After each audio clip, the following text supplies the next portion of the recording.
I was so excited that Mother decided to marry me that we went all the way to Portland. I mean, that's a big deal. We don't ever go to Portland if we can help it. This is Bob Duchesne's Wild Maine on Sports Radio 92.9 The Ticket. This is the time of year I really like to explore the great outdoors in Maine, visiting far-flung places where unusual things are going on. And that becomes Bob Duchesne's Wild Maine. And that's not happening right now. By statute, the Maine legislature was supposed to finish its business and go home on June 17th. Instead, the Maine House and Senate had to negotiate a last-minute budget to avoid a state shutdown and deal with an unprecedented number of vetoes, which added an extra week to this year's session. And unfortunately, I had a front row seat for the whole show. So this week, we'll revisit some storytelling from Buzz and Tim Caverly, retired managers of Baxter State Park and the Allagash Wilderness Waterway. We'll encore a couple of stories from retired game warden John Ford, and we'll enjoy some Maine humor from Gary Crocker. Bob Duchesne's Wild Maine is brought to you by Hammond Lumber, Dice Arts, EBS, Stores Equipment, and Napa Auto Parts. First, this was the single weirdest thing I've seen in the Maine House of Representatives. On Thursday night, June 18th, the House was faced with 128 line-item vetoes. Normally, this could take all night. What happened instead, I didn't see coming. In bipartisan fashion, the overrides were accomplished at breathtaking speed. All representatives sat at their desks, fingers on the voting switch, killing vetoes as fast as they came. Now, according to procedure, there are certain things that must be said before, during, and after each vote by both the House Clerk and the Speaker of the House. But there is nothing in law that says that they can't be said simultaneously. Here's a 1-minute sample of what actually happened. House will be in order. Chair now lays before the House supplement number 12, line item veto. Item 2-2, question number before the House, shall the dollar amount become law notwithstanding the line item changed by the governor? The chair will order a division. Is the House ready for the question? Chair, open the vote. Have all now voted? Chair will close the vote. Clerk will run the total. Chair will announce the vote. 104 having voted in the affirmative, 23 in the negative. 104 being more than the majority of the entire elected members for the House. The veto is not sustained. Chair now lays before the House supplement number 13, line item veto. Item 2-2, the company question line item veto. Shall the dollar amount become law notwithstanding the line item veto, line item change made by the governor? The chair will order a division. Is the House ready for the question? The chair will open the vote. All now voted. Chair will close the vote. Clerk will run the total. Chair will announce the vote. 105 having voted in the affirmative, 27 in the negative. 105 being more than the majority of the entire elected membership of the House. The veto is not sustained. And that's it. Killing vetoes at the rate of 1 every 24 seconds. We got a good night's sleep after all. And though I hate to admit it, the Senate was able to do it even faster than the House did the next day. So we turn our attention to a morning of storytelling. A year ago, on a particularly rainy morning, I visited the home of Buzz Caverly, retired superintendent of Baxter State Park. His brother, Tim Caverly, joined us. Tim is retired director of the Allagash Wilderness Waterway. Here was my challenge to both of them. I'll provide the topic. You guys give me tales from your own decades of experience in these iconic Maine places. The first subject, bears. And Tim Caverly wins the coin toss. We actually had a bear one day that tried to break into a ranger's camp. Mm-hmm. And the bear got up on the roof of the ranger's camp, was tearing the shingles off because the ranger was actually having baked ham that night for supper, and the bear could smell that. And so the ranger started pounding the roof with a broom handle from the inside, trying to scare the bear. But what the ranger didn't know was a family of skunks had moved in underneath the camp. So when he pounded on the ceiling, it didn't scare the bear so much, but it did scare the skunks.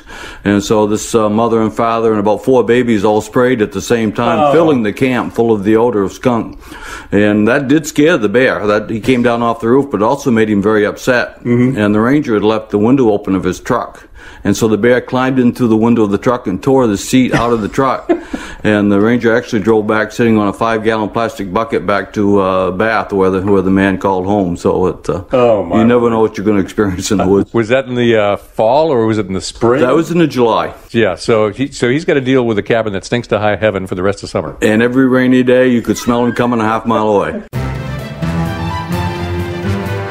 Next, a bear story from retired Baxter State Park Superintendent Buzz Caverly.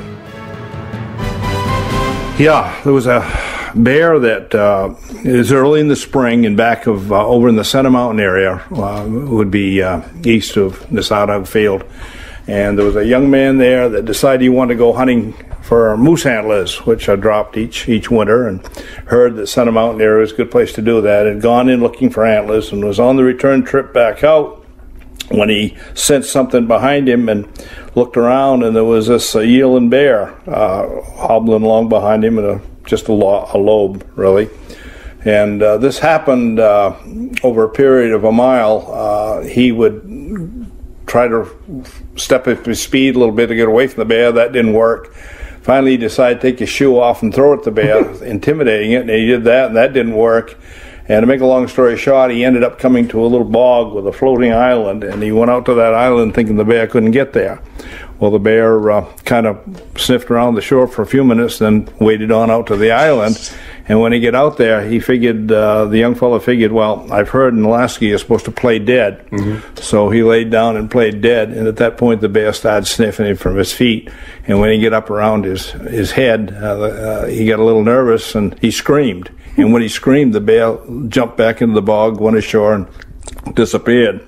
Well, he came out to the campground ranger, and by the time he got out there, he'd really worked himself up, barefoot on one foot, shoe on the other, and he reported to the ranger that there was a killer bear on the loose in back of Center Pond. Well, this hit the wavelengths, and sooner or later the press, and a young, energetic reporter showed up when they heard that we had been able to live trap a bear. Mm-hmm. We didn't know it was the same bear, of course, had no way of knowing that, but we knew we had a bear in a cage, and if the word got out that we'd caught a bear, people would assume it was that bear, and the problem would go away. Mm-hmm. And the reporter came up, and we're at the parking lot at Millinocket with this bear trap, and there's little dot holes cut in the side of the trap so that they can tranquilize the bear if they need to with a jab stick. Mm-hmm. And he was getting pretty close to those holes, and I said to him, you might want to step back. I said, that bear could very well catch you with a claw or something if you're in there too close. Well, he didn't believe me. He kept going in closer and closer, and all of a sudden that bear leaped from one end of the culvert trap to the other and hit the side of that. And this reporter was one of these Elvis Presley slick hair dress type guy in a white suit and tie, and it scared him to the point his hair went right straight up. The cameraman didn't shut the camera off. And I've always thought, boy, I won't mention his name because he's still reporting today, mm-hmm. but it was an experience I don't think he would ever forget. Yeah. Was it Bill Green? No.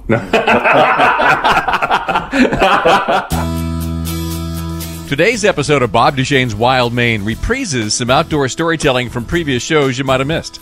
Right now, Buzz and Tim Caberly are swapping stories about their years in charge of Baxter State Park and the Allagash Wilderness Waterway. Still to come, retired game warden and storyteller John Ford will tell tales of baby owls and blowing up a dead deer. Plus, a never-before-heard story from Maine humorist Gary Crocker. This is Sports Radio 92.9 The Ticket.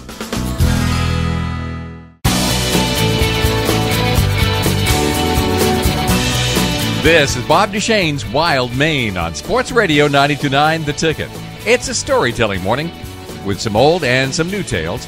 Last year, I got to sit down with Buzz and Tim Caberly as they swap stories about their days in charge of Baxter State Park and the Allagash Wilderness Waterway. Bear, moose, and cougar are on the menu. And we'll go back to Buzz for another bear story that actually happened in Baxter State Park. Well, this stout out-of-state woman decided that she would like to do some backcountry camping, so mm-hmm. she hiked into Chimney Pond, 3.3 miles, and was setting up camp and doing pretty well. And then right behind her, there was a hiker that came in that wasn't much of a cook, so he carried a lot of canned goods, and he carried those into Chimney Pond and stayed for 2 or 3 days. And on the last day, he got ready to leave, and he brought down some sardine cans, empty sardine cans, baked bean cans, that sort of thing, and was taking them down to ask the ranger where he could put them, when he noticed that the ranger was cleaning out the back pit of one of the outhouses, and he had the door up, the trap door up to shovel out the pit. And he was working at that, so he walked up to the ranger. He says, where can I throw my trash? And the ranger said, well, this is a carry-in, carry-out facility. You carry it in full, you're expected to carry it out empty. And the lazy hiker didn't like the sound of that, so he kind of went back up to the bunkhouse. And meanwhile, another hiker come along and said, what's the weather going to be today? So the ranger said, let's get out to the ranger station and find out.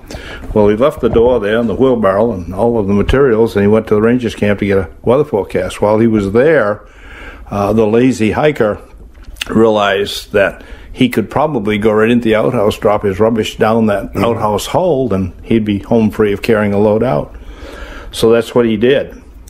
In the meanwhile, this stout lady on the other end of the campground decided she needed to answer the call of nature. So she comes to the outhouse, opens the door, goes in, and plants herself firmly on the seat. Bruin, a little bear, about 2 years old, decided that he could smell some sardines and beans and so forth and was in for a feed. So he walks up to that trap door, gets down on his haunches like a dog would do, and just kind of crawled in underneath that outhouse pit and started tearing those bags of sardines, cans of sardines and other material apart, and was getting a feed, and all of a sudden he felt water coming down his forehead. And when he did, he reached up with his nose and he cold-nosed the left cheek of this hiker. Well, she screamed, didn't bother to unlock the door, just went right out through it, causing some repair work to the ranger.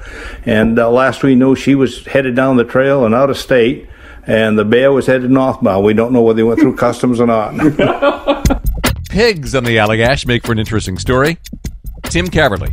This is Henry Taylor, and he's in some of my books, and I think I could do a whole program just about Henry. He was a guide on the river for years, long before there were roads in that country. He had a sporting camp down on the Lower River, about 20 miles south of Allagash Village. And in order for Henry to get supplies, he'd have to go about 20 miles down the Allagash and about 35 miles down the St. John River by canoe to pick up supplies in Fort Kent. Then he'd have to pole or paddle back upstream that distance to get those supplies back to his camp. So one day Henry thought, well, if I bought a plane, I could fly to Fort Kent, pick up supplies, be back the same day. So he cut a little runway strip out behind his camp, bought a small plane, learned how to fly, decided to go to Fort Kent for supplies. He got down there and had all his supplies in his plane, and he saw that there was a sale on live pigs. And he said, well, I could use a pig at my camp. And but he worried the pig might not like to fly. So he tied the four legs together and put the pig on the back seat of the plane and took off. Well, the pig didn't care for flying at all. And about halfway back, he came untied. And once it came untied, it started running back and forth inside the plane trying to get out. And the plane was small and the pig was big, and it caused the plane to start doing dips and dives and things that Henry thought he was going to crash at any minute. In his younger days, Henry was quite a big man, so he just made a fist, and he turned around and hit the pig between the eyes. The pig slept all the rest of the way back to camp. Recently, you may have read a story in the newspaper that federal biologists are close to conceding that the eastern cougar is extinct. So you might have to go back 50 years to get a cougar tale. Buzz Caverly. Well, there's a big game story that was quite unique. In 1962, Ranger Merle Scott and I were traveling into A-Ball Campground, and just before you get to, just after Stump Pond, there's spring in the turn. You might be familiar with it. Spring water there that's not used nowadays. But anyway, right there's a pretty large-sized rock beside the road, and a cat had jumped up onto that rock and it came down onto the road, and it had a long tail. And I said to Merle, I said, what was that?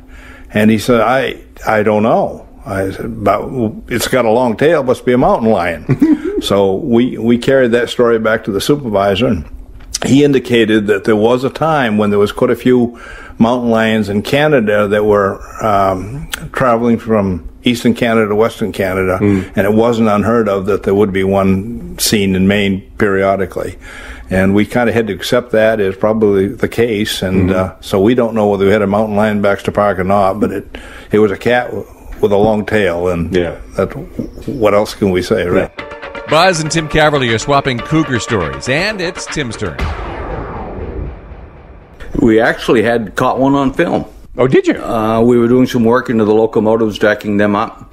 My ranger and a helper were on the way back down Little Eagle, and they saw a cat swimming across the water. And as they got close to it and watched it, they thought it had a long tail. And just as the cat came to shore, the ranger remembered he had his video camera with him, and he grabbed his video camera, and the cat moved so fast he only got about 5 seconds.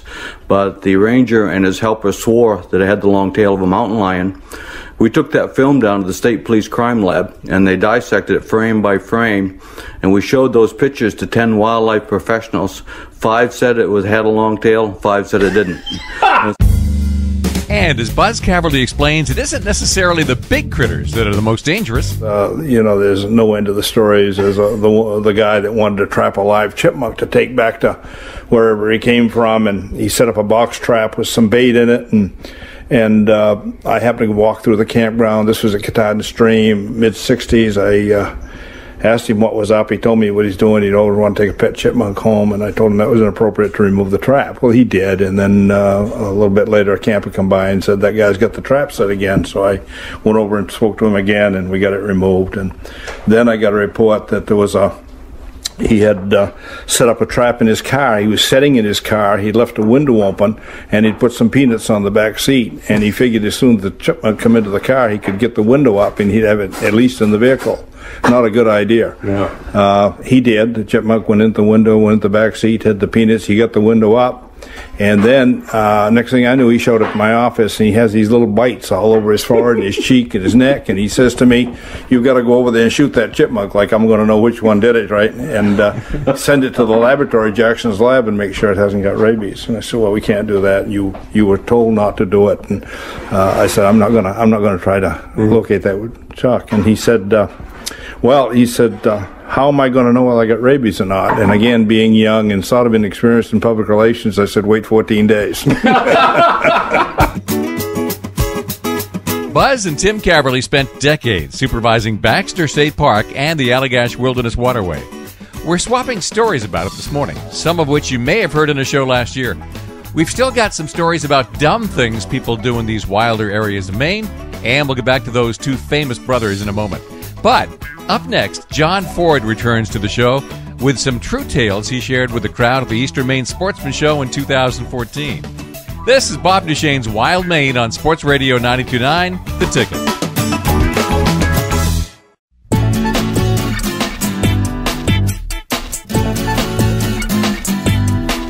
This is Bob Duchesne's Wild Maine. Saturday mornings at 9, Sunday mornings at 8 on Sports Radio 92.9, The Ticket. In my other life, I've been stuck in the State House lately, listening to boring speeches and overriding vetoes, and so today's show captures a few stories from previous shows. This next segment was told from the stage by John Ford. John is a retired game warden and county sheriff, and if there is anybody better at telling tales, I haven't met him yet. The following accounts were delivered from the stage of the Eastern Maine Sportsman Show over the winter of 2014. John Ford. Probably the stupidest thing I ever did when I was in Warden. Well, one of the stupidest. I got a call in the spring of the year, and the river that runs between Burnham Village down through into Clinton and then to Benton, Sebastopol River. And it was the wintertime, and something had killed a great big buck out on the ice up there in the woods. And the spring of the year, that when the ice melted, that buck floated downstream in the current, and it floated up on a guy's lawn by the name of Freddie that lived out just outside of the town of Clinton. And it floated up on his brand new lawn house, beautiful place, and so we got the call that I had to go and remove the deer. Well, I had a weak stomach. Back then, they did not give us trucks. We had regular cars. So that meant I had to drag that stinking thing up, put it in the trunk, and haul it off somewhere, which I wasn't looking forward to. But when I got there, there wasn't anybody home. And I see the deer was down on the front lawn, and I thought, well, I can drag it down, throw it in the river, and see if it float downstream, and no one will ever call again. But the current going, and it was just outside of the town of Clinton. I knew if I threw it in the river, it'd be right in the middle of town. Then I'd be down there making a spectacle out of myself in front of the whole town. So I thought, what else can I do? And I happened to think, we had some dynamite that we used to dynamite beaver dams with. And I happened to think I had some dynamite in the trunk of my car, and I thought, well, no one's home.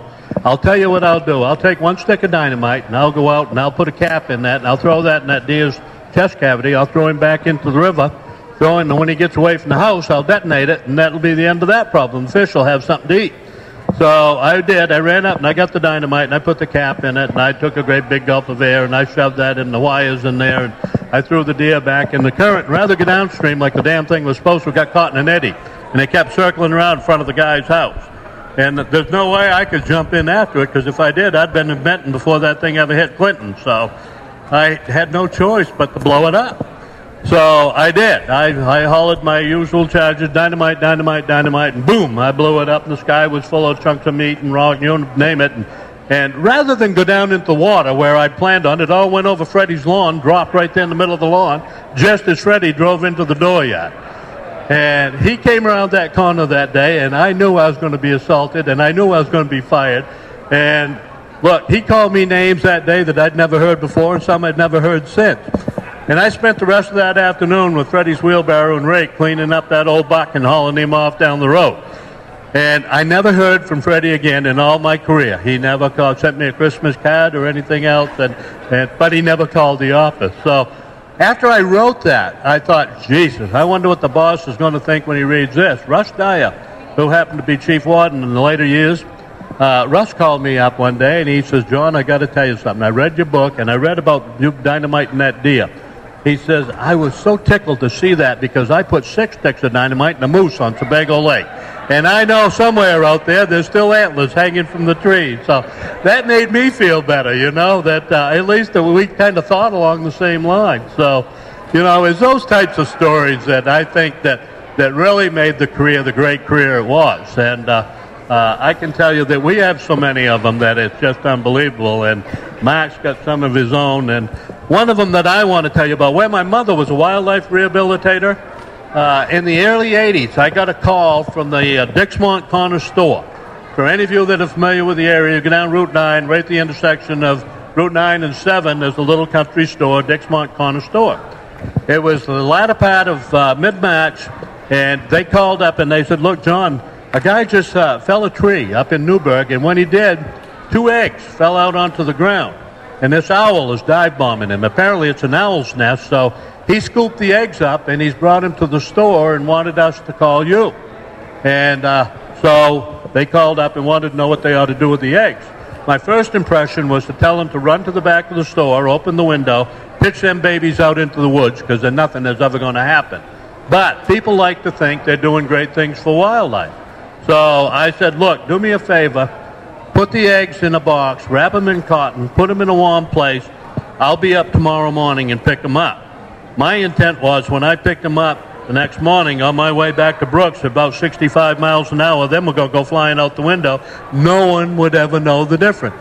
But the next morning, I got a call, and it was from the clerk at the Dixmont Corner Store, and she says, John, you ain't going to believe this. She says, we took them eggs, put them in cotton, put them in a box on top of the popcorn machine, and one of them's just hatched, and the other one's hatching. And I thought, oh my God. Have any of you ever seen an egg that an owl, right out of the egg? I mean, it looked like God was working that day, and he says, I'm all done.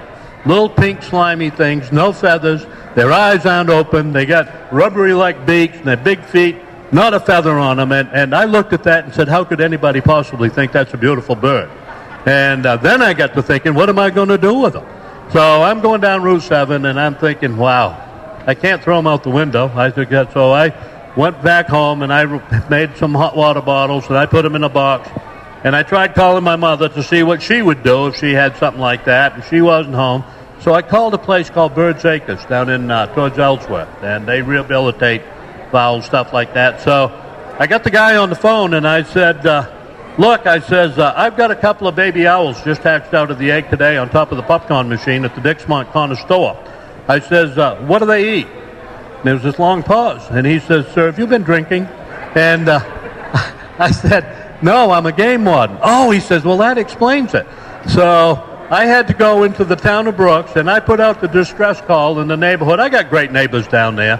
My poor wife would come home from work, and there would be bags of dead mice, squirrels, rats, woodchucks laying on the doorstep. I had to take the tin snips and cut up little chunks of meat, hair, and bones, put it in tubs, and have it for feed every 2 hours. I'd have to go back home and take the tweezers and rub that meat against their beak. He says, I don't know if they'll live or not, but if they do live, he says that they're going to need to have all of the ingredients that get out in the wild. So, you know, meantime, I'm thinking, where am I going to get all of this? My wife was about ready to kill me, and you know, I was like an undertaker at night out there with a light making these tubs of meat for future feeding. When I was on patrol, I was like a crow. Anything had fur on it laying in the middle of the road was going in my trunk. And, you know, as time went on, they did. They actually started eating. I found out my mother had 3 that she was raising that year. So it got so that the little white feathers come on. Their eyes open. They had the most beautiful blue eyes, and they started getting a little character. I called them Hoo-Hoo and Boo-Hoo, and I couldn't tell the difference between either one.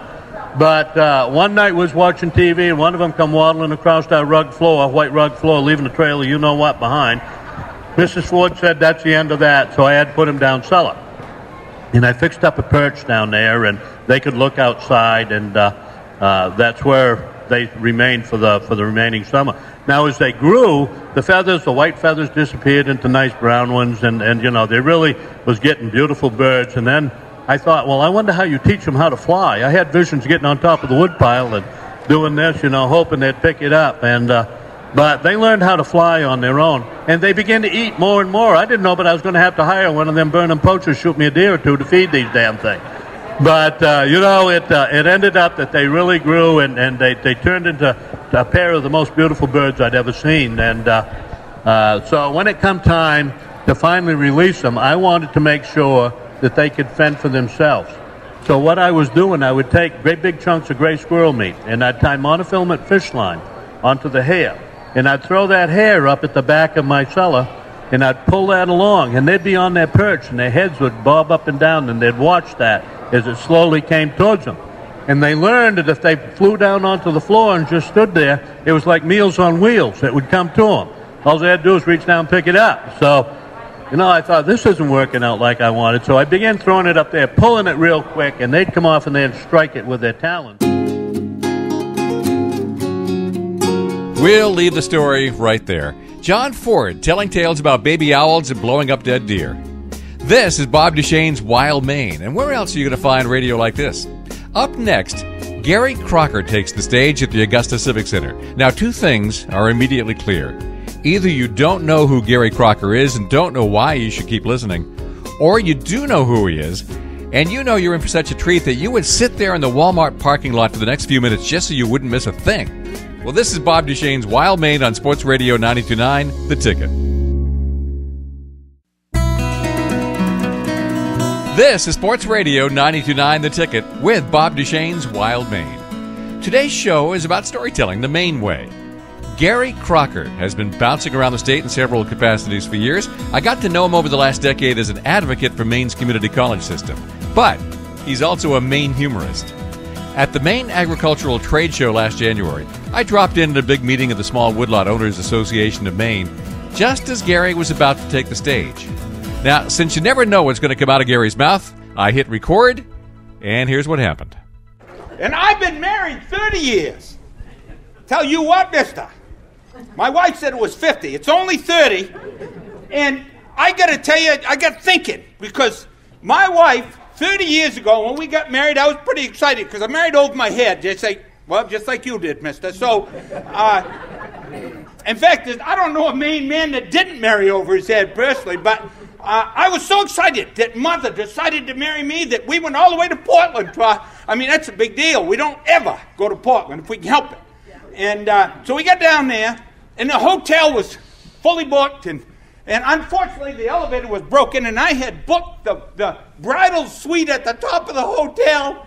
Wicked excited. Never been with mother before. Well, we had to walk all the way to the top of that hotel. Every set of stairs. I think it was 175 flights. I don't know. It's a long way. We get all the way up there, and we walked to the door of our room right there, and I turned to my wife, and I said, put the luggage down.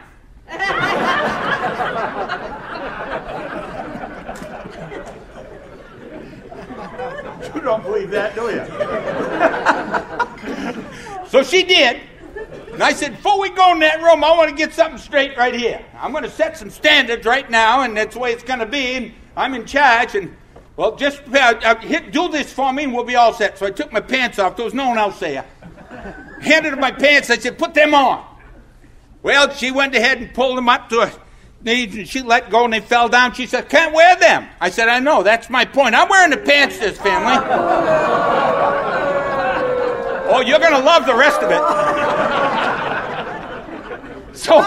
So she said, okay, so we go inside the room. My wife stops and says, well, let's get a few things straightened out right now. I said, what's that there? She said, well, She took off her dainty underwear and handed it to me and said, put them on. I said, I ain't that weird. I ain't doing that. She said, no, I'm just trying to make a point like you. And I said, all right. So I put one leg hold that thing, the other and the other one. I got them up fast my knees. And I said, I can't get into them. She said, that's right. You ain't going to either. Tell your attitude improves.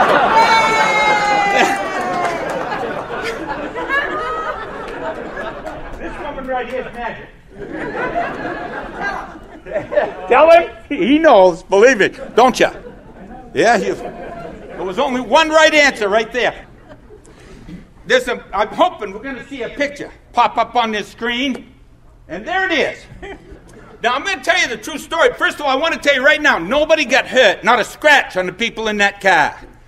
But I got to tell you, yeah, you know about this accident. It's up on 15, right between Jackman and Rockwood. Yeah, right. You've never been there. But anyway, you'd have to get a map, see what I'm talking about. But I shouldn't say that. He seems like a decent fella. No, this is a true story. I've got to share it with you. A friend of mine, a guy named Mike Whitman, who some of you might know from Manchester, his brother and a friend of his were driving Route 15, coming from Jackman to Rockwood, and they come across a dead moose side the road. Well, they pulled over just to see if there might be some other damage, maybe a car in the woods. And no, there was no car in the woods, but the moose was still warm. So they decided it had just been killed, and they decided to proceed. So they're heading towards Rockwood. They get almost to Rockwood, and they come up behind a pulp truck with the front bumper hanging off and the front grill's all stove in. It looks like every other pulp truck in the state of Maine. But at any rate, they passed it, figured, well, that must have been the truck that hit the moose. But no. About 5 more miles up the road, they come up behind a car. That car, driving 15 miles an hour. 84-year-old guy behind the wheel and an 86-year-old woman, his wife, next to him, wrapped in a blanket because it was the spring of the year and it was wicked cold. They pulled up beside this car. This is true. What I'm about to tell you is absolutely true. They pulled up beside it, waved it to the side of the road. The car pulls over. Mike's brother gets out, walks over, and he says, did you just hit a moose? Fellow says, yeah. He said, why didn't you stop? He says, well, Mother and I go to town once a month to get groceries. And this time we bought ice cream.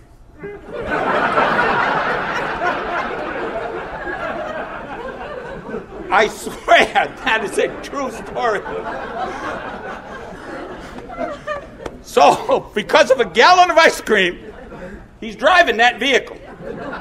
They hardly stopped, according to him. They just barely stopped long enough to make sure the moose was dead and kept proceeding, but they could only go 15 miles an hour because one of the tires was rubbing bad. And then Mike's brother saw a cell phone between the seats, and he goes, excuse me, but why didn't you dial 911? The fella said, I swear, we didn't have the number. So, last year, I love Ireland, and I took a trip to Ireland, and I told you a couple Irish stories last year, and I have some Irish friends, and they are full of stories, among other things. And this one fella said, you're not going to believe it. You don't know what happened. It was crazy. We're in the pub. Yeah, the fella come running in. He'd been out operating one of them steamrollers, to flatten stuff out. Yeah, he come running in. He's all upset. And we're all sitting there drinking. He says, how tall is a penguin? Oh, one of the fellas knew it. He stood up and he said, penguin's about 2 feet, 6 inches. Oh, my God. I've run over a nun.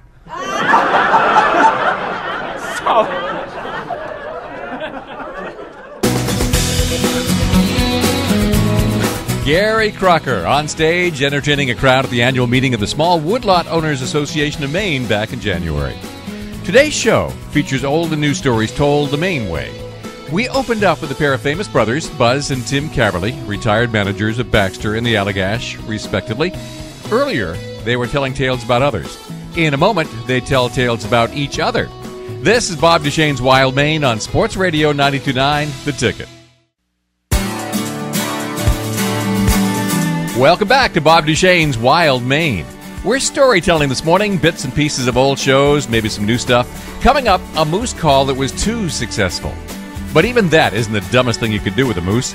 Buzz Caverly is retired from Baxter State Park, where he was superintendent for decades. His brother Tim was director of the Allagash for nearly as long, and they're swapping stories. When Buzz was young, maybe he wasn't quite as wise as he is now. I was a young gung-ho ranger at Russell Pond, first year of employment, and as Tim indicated, the moose would come out into the water and they'd feed on the vegetation on the bottom. And I had a friend in there visiting with me one day, and I decided it'd be fun to have a picture taken riding a moose.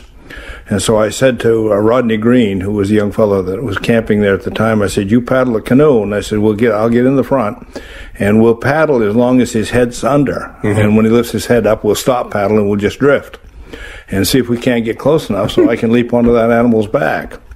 And you get a picture, and you get it quick. And so we paddled out on the pond. We got up relatively close, and I was about ready for the moose come up with its head to make the jump.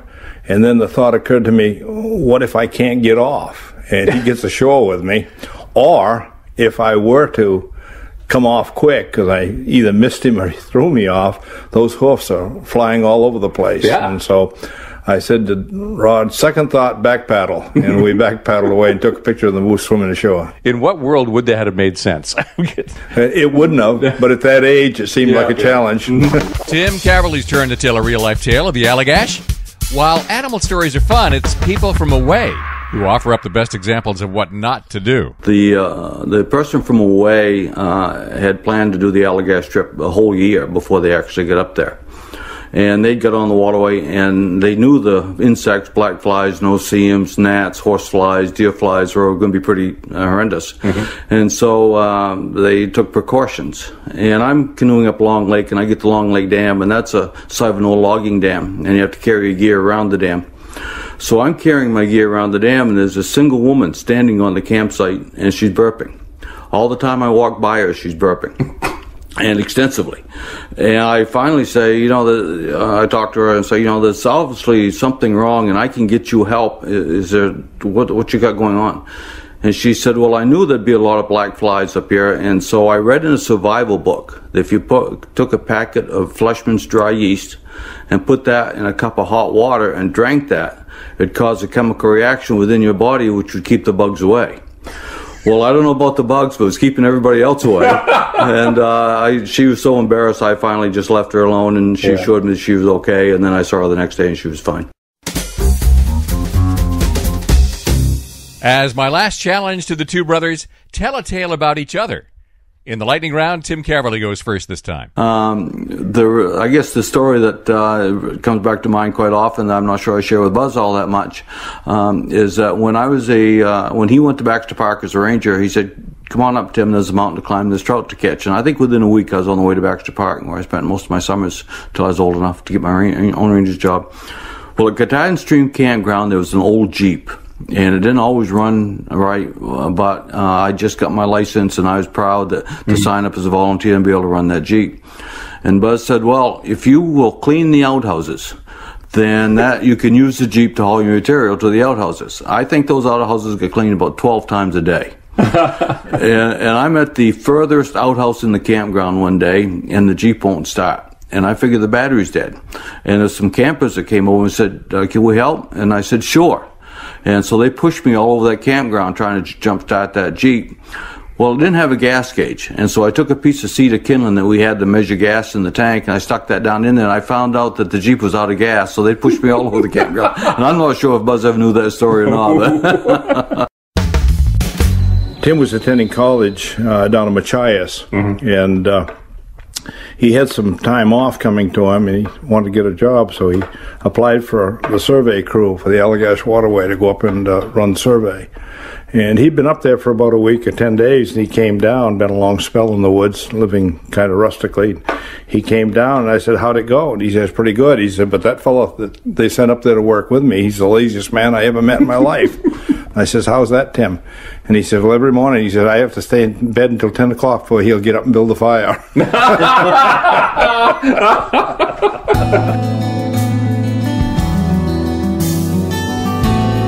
We'll wrap up today's storytelling show with Don Kleiner, registered Maine guide and executive director of the Professional Maine Guides Association. A tradition of moose calling championships started a few years ago. Regional winners from various sportsman shows go to the annual Moose Permit Party, which was in Bethel this year, Greenville last year, Rangeley the year before that. Even though Don guides mostly for fishing, it was clear to him and clear to others that the moose calling competition deserved to be an annual event and would grow bigger every year.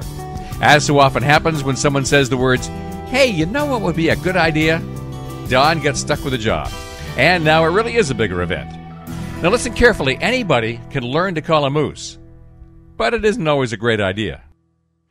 I know enough moose calling to get into a lot of trouble. We get later on, I'll relate my moose calling story. But these folks are really pretty good at it and understand how to do it and when to do it. There's a lot to it. Canoe paddles and antlers and all kinds of stuff that you can do. And, yeah. It's part moose calling, part beauty contest. Exactly. That was really successful, and when I walked away from there, I said to my board of directors, nobody else can run this. We can't even provide the opportunity for some other organization to pick this up. This is a signature Maine Guide event. So, just to show how their judgment sometimes lapses, they said, run with it, Kleiner. Well, let's start with the basics. I have absolutely no idea what a moose call sounds like, and I've seen a lot of moose. I mean, I've seen video of elks bugling. It can't be the same thing. No, it's more of a grunt. There's a bull call and a cow call, and when the cow is in heat, there's a specific call for that. And there's a whole, again, these guys that really can call, they got the whole language. They understand all about it. Even to the point, it's a little bit back in history, but I have seen at various sporting shows someone selling a styrofoam moose head kind of on a stick that was used, as you call, that as the bull comes kind of close enough to see, he's looking for another moose. And that styrofoam moose head is used as part of the show. Well, their sight is not that great anyway. Yeah. Well, and they're not the sharpest tools in the shed, but that's another topic. Well, in your estimation, how many people can actually do this in the state? Well, can actually do it? Yeah.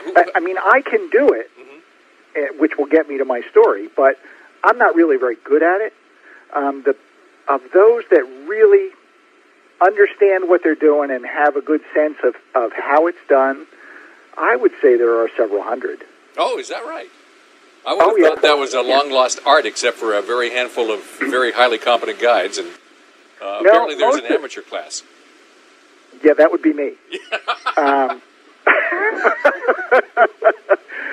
I would say most of the guides that work, kind of consistently in the Northwoods can all call at some level. And some of them are amazingly good and have, really kind of honed the craft and understand how to do it.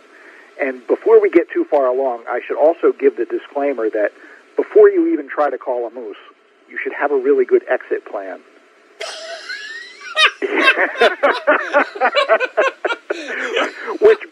Which brings me to my story. Oh, now this I gotta hear. Okay, so here I am, I don't know, must have been now 25 years ago, relatively young guide, got an older couple out on one of the small ponds up north, and it's the end of September. The woman is out on the rock on the shore doing a watercolor painting. I got the husband in the bow of the boat. We're fishing. And I can hear this moose up in the woods walking around and grunting a little bit.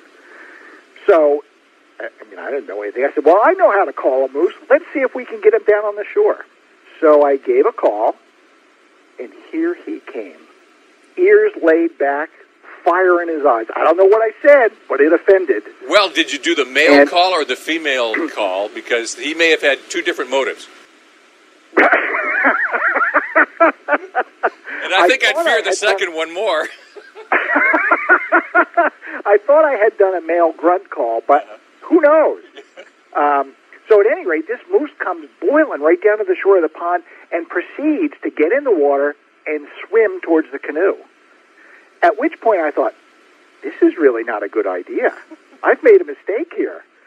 So I stood up in the canoe and start waving the paddle and shouting, and it took a good minute or a minute and a half for this moose to realize that I was a person and what he thought was not a good idea. It was pretty thrilling to be in my part of the world because, right, I got this woman out on the shore. She's older. It would take more than a minute to get her in the boat, and there's no way she could run away. And it was just pretty thrilling. That's Don Kleiner, Executive Director of the Professional Maine Guides Association. I had my own wild encounter last Sunday. I was guiding some people from Virginia and California in the North Maine woods, looking for unusual birds and enjoying the wildlife. At one point, the group lagged behind, focused on some boreal chickadees, a species of brown-capped chickadee that doesn't exist south of Bangor. I was scouting forward a little bit when all of a sudden the biggest bear I have ever seen stepped out of the woods and looked right at me. It was so big that when I first caught the movement out of the corner of my eye, I thought it was a moose. He had paws the size of dinner plates. He went one way and I went the other, and so thankfully there will be another episode of Bob Duchesne's Wild Maine next week. Saturday morning at 9 or Sunday morning at 8. Remember, this show and all previous shows are archived on the web at 929theticket.com. It's brought to you by Hammond Lumber, Dice Arts, EBS, Doors Equipment, and Napa Auto Parts on Sports Radio 92.9 The Ticket.